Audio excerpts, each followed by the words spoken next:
கும்பராசி புரட்டாதி நட்சத்திரம் 27 வயசு ஆகுது. உங்களுக்கு வந்து இன்னமும் லாட்ரி அடிக்க மாட்டேங்குது. ஏன்? எதனால? எதுக்கு? அப்படின்ற ஒரு கூற்று உங்களுக்கு வந்துச்சு. ஸோ அப்ப லாட்ரி அப்படின்னு வரும்போது நீங்க நல்லா நோட்டீஸ் பண்ணிக்கோங்க. அது வந்து ஒரு சூது தான். அது வந்து ஒரு மாய உலகம். ஸோ மாய அலை தான். இந்த கான்செப்ட் தான். சிலருக்கு வந்து அதிர்ஷ்டம், சிலருக்கு வந்து அது அதிர்ஷ்டம் இல்ல. ஸோ அப்ப அதிர்ஷ்டத்த தேடி போய்க்கிட்டு இருக்கிற ஒரு ஆள் தான் நீங்க. சரிங்களா?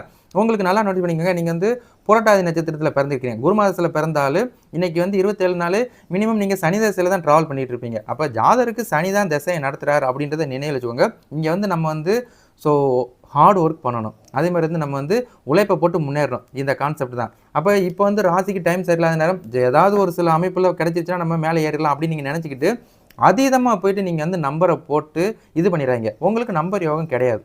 ஏன்னா ராசியில தான் ராகு. அதே மாரி 7 சனி நடந்துகிட்டு இருக்குது. சனி மாத தசை நடந்துகிட்டு இருக்குது. அப்ப ஒரு வீட்ல 2 சனி உங்களுக்கு. உங்க ஜனன ஜாதகத்திலயும் சனி, அது போக ராசியிலயும் சனி.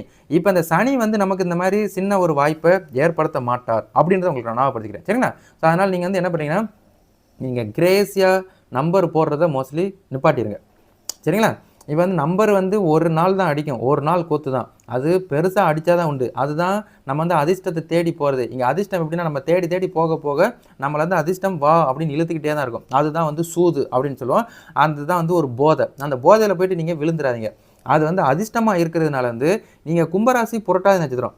மாசத்துல ஒரு நாள் கும்பராசியோட புரட்டாதி நட்சத்திரம் வர்ற நாள் அன்னைக்கு மட்டும் 2 வெள்ளி இல்லன்னா 3 வெள்ளி அவ்வளோதான். இல்லன்னா ஒரு கடையில 2 வெள்ளிக்கு நம்பர் எழுதினீங்கன்னா 3 கடை 6 வெள்ளியோட முடிச்சுக்கோங்க. வந்தா பெரிய காசு, வராட்டினா போனது 6 வெள்ளி 2 வெள்ளி தான் நினச்சிக்கிட்டு விட்டுருங்க. அத விட்டுட்டு நீங்க ரொம்ப 200 வெள்ளி 300 வெள்ளின்னு போட்டீங்கன்னா மாசத்துல 16 ட்ரா. நீங்க கணக்கு போட்டு வச்சுக்கோங்க. இதுவரைக்கும் எத்தனை வருஷம் நம்பர் போட்டீங்கன்னு வேற தெரியல.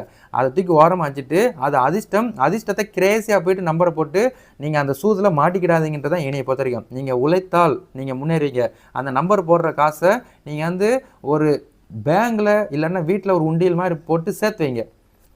1 மாசம் சென்று நீங்க நம்பர் போடுற காச 1 மாசம் சென்று திருப்பி பாருங்க. அந்த காசு உங்களுக்கு வந்து பெரிய அமௌண்ட்டா இருக்கும். சின்ன சின்ன கடன் அடைச்சுக்கலாம். 1000 வெள்ளிக்கு நீங்க நம்பர் மாசம் போடுறீங்க அப்படின்னா, 1000 வெள்ளிய வந்து ஒரு உண்டியல்ல போட்டுக்கிட்டே வாங்க. நீங்க இங்கிட்டு லாஸ்ட் மாசம் முடிஞ்சதுக்கப்புறம் பார்த்தா 1000 வெள்ளி உங்ககிட்ட நிக்கும். அப்ப நீங்க 12 மாசத்துல 12,000 வெள்ளி சேர்த்து வச்சிடலாம். ஸோ இதுதான் உங்களுக்கு 12,000 வெள்ளி லக்கு இந்த கான்செப்ட். போனா 2 வெள்ளி தான். அதான் நான் சொல்லிருப்பேன். புரட்டாதி நட்சத்திரம் வர்ற அன்னைக்கு மட்டும் 2 வெள்ளிக்கு போயிட்டு சும்மா எழுதிட்டு வாங்க. அடிச்சா சந்தோஷம். அடிக்காட்டினாலும் சந்தோஷம். அடுத்த வேலைய நம்ம எப்படியும் வேலை தான் செஞ்சுட்டு இருக்கணும். பணம் வந்தாலும் வேலை செய்யணும். பணம் வராட்டினாலும் வேலை செய்யணும். நம்ம ரொம்ப அதிர்ஷ்டத்த தேடி போகாதீங்க அப்படின்றது தான் என்னைய பொறுத்தவரைக்கும். சரிங்களா?